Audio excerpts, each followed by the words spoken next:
जैसे बहुत से लोग अगर कहते हैं कि मंदिर इस तरह है उस तरह है, एक बार आप आकर के देखिए। ये हमारे देश की संस्कृति है, एकता है और अखंडता है।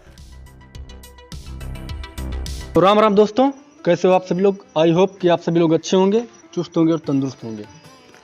वैसे मैं बहुत दिन से आप सभी को बताना भी चाह रहा हूँ कि मेरी जो तबीयत थी वो बहुत ज़्यादा ख़राब थी, और पिछले एक सप्ताह से आप सभी लोग देख भी रहे होंगे कि मैंने कोई भी ब्लॉग, ना ही कोई वीडियो मैंने यूट्यूब पर भेजा ही नहीं है। मेरी तबीयत ऐसी बिगड़ी थी कि मैं उस हालत में नहीं था कि मैं आप सभी लोगों को वो ब्लॉग दिखा सकूँ, और मैं बहुत ज़्यादा उदास भी हो चुका था, क्योंकि ऐसा बहुत कम होता है मेरे साथ, इस प्रकार इस बार हुआ है।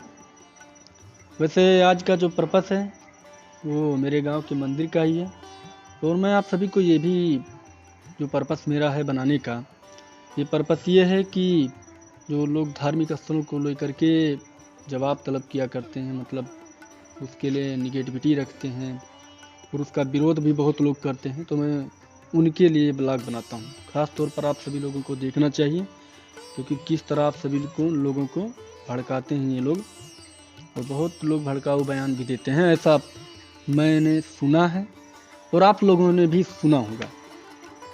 वैसे मैं आप सभी को मंदिरों के बारे में बता दूं तो पहले मैं अपनी कहानी आप सभी को बता दूं कि मैं जब कभी भी उदास होता हूं, कभी भी किसी भी टाइम किसी भी स्थिति में जब कभी मुझे उदासी होती है, जब मेरा कभी मूड ऑफ होता है, तो मैं हमेशा की तरह अपने गांव के इसी मंदिर पर आता हूं। या तो मंदिर पर, या तो मैं कोई ऐसी जहां मैं नेचर के साथ टाइम स्पेंड कर चुकूं वहां पर।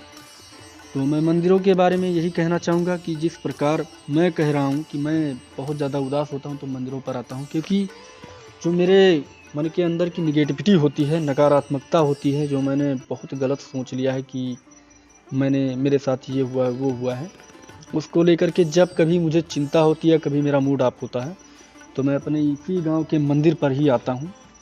और यहाँ पर आने के बाद जो मेरे मन की नकारात्मकता है वो दूर हो जाती है, और जो सकारात्मकता की ऊर्जा है वो मेरे अंदर आ जाती है, और फिर मैं उसी हिसाब से, उसी जोश के साथ फिर से मैं अपने काम पर लग जाता हूँ। तो विरोध का तात्पर्य यही है कि बहुत लोग कहते हैं कि मंदिर से क्या मिलता है, ये होता है वो होता है वो होता है, तो मंदिर के बारे में आप सभी लोगों को ये ज़रूर बताना चाहिए। अच्छा, आप सभी लोगों ने एक गाना सुना होगा, राष्ट्रीय गीत है।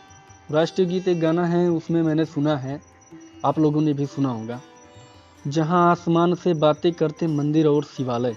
सुना होगा ना, कि पहले हमारे देश की संस्कृति थी, जो हमारे देश की संस्कृति थी, मंदिर थी, जगह जगह पर जो शिवालय बने रहते थे, वही हमारे देश की संस्कृति थी और वही हमारे देश की पहचान थी।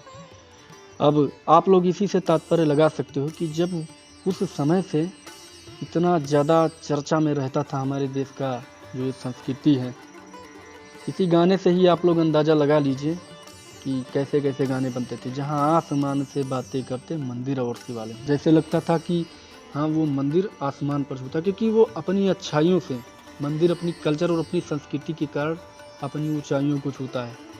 कहते हैं ना, सुने होंगे कि इतने नीचे उठो कि आसमान को छू लो, तो इसका मतलब ये तो नहीं है कि आप इतने बड़े हो जाओ भाई कि पूरे आसमान को छू लो। ऐसे भी गाना ही बना था कि जहाँ आसमान पर बातें करते हैं मंदिर और शिवालय।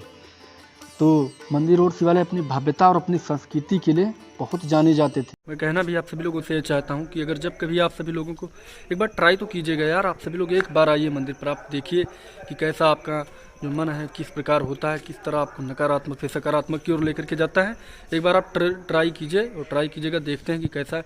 प्रैक्टिकली हमेशा करनी चाहिए। जैसे बहुत से लोग अगर कहते हैं कि मंदिर इस तरह है उस तरह है, एक बार आप आकर के देखिए, आपकी सारी की सारी जो बुराइयां हैं, आपके अंदर जो विरोध है, वो सब खत्म हो जाएगा, और सीधा आप ऐसा कहेंगे कि हाँ, ये धार्मिक स्थल कोई साधारण धार्मिक स्थल नहीं, बल्कि हमारे देश की संस्कृति है, एकता है और अखंडता है।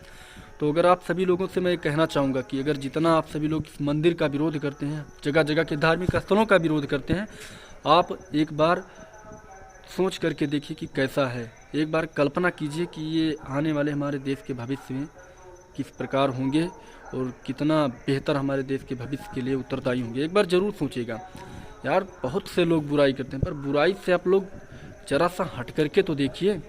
एक बार हमारे इस धार्मिक स्थलों में आकर के एक बार शरण लेकर के देखिए, अगर आप लोग जितना सामाजिक किताबों से प्रेम रखते हैं उतना ही आप सभी लोग ना कुछ, मैं ये नहीं कहता हूँ कि हमेशा, लेकिन आधा घंटा 1 घंटा एक बार आप लोग आध्यात्मिक ग्रंथों में जाएं और आध्यात्मिक ग्रंथों को आधा 1 घंटा पढ़ें। और बिना किसी गाइड के आप लोग कुछ जान नहीं पाएंगे जब तक। अगर आपको आध्यात्मिक में जाना है तो बिना किसी ना किसी को गाइड आप सभी लोगों को जरूर बनाना होगा।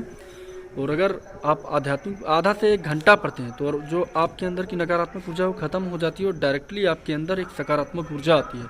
और साथ ही साथ आपको अपने बारे में, मतलब आप क्या हैं, किस लिए आए हैं, ये आप जान जाएंगे कि आपका मकसद क्या है दुनिया में आने का। ये आपको हमारे ये धार्मिक ग्रंथ बताते हैं और हमारे धार्मिक स्थल बताते हैं।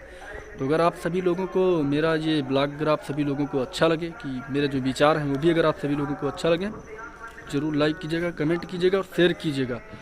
और तब तक के लिए मिलते हैं अगले किसी नेक्स्ट वीडियो के साथ। तब तक के लिए राम राम।